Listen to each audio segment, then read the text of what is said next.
بسم اللہ الرحمن الرحیم ایاک نعبد و ایاک نستعین۔ افسوس کیوں ہم تربوز خریدتے ہیں، مثلاً 5 کلو کا ایک دانہ، جب اسے کھاتے ہیں تو پہلے اس کا موٹا چھلکا اتارتے ہیں۔ 5 کلو میں سے کم از کم 1 کلو چھلکا نکلتا ہے، یعنی تقریباً 20%۔ کیا ہمیں افسوس ہوتا ہے؟ کیا ہم پریشان ہوتے ہیں؟ کیا ہم سوچتے ہیں کہ ہم تربوز کو چھلکے کے ساتھ کھا لیں؟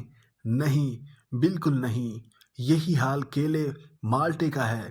ہم خوشی سے چھلکا اتار کر کھاتے ہیں، حالانکہ ہم نے چھلکے سمیت خریدا ہوتا ہے، مگر چھلکا پھینکتے وقت تکلیف نہیں ہوتی۔ ہم مرغی خریدتے ہیں، زندہ، ثابت، مگر جب کھانے لگتے ہیں تو اس کے بال، کھال اور پیٹ کی علائش نکال کر پھینک دیتے ہیں۔ کیا اس پر دکھ ہوتا ہے؟ نہیں۔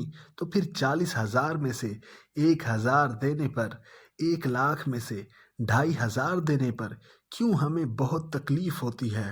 حالانکہ یہ صرف 2.5% بنتا ہے، یعنی 100 روپے میں سے صرف 2.5 روپے۔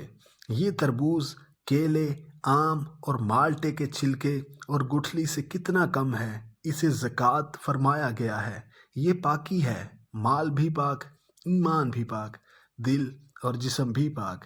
اتنی معمولی رقم، یعنی 40 روپے میں سے صرف 1 روپیہ، اور فائدے کتنے زیادہ، اجر کتنا زیادہ، برکت کتنی زیادہ۔ سبسکرائب ماسٹر زین اکیڈمی 2.0۔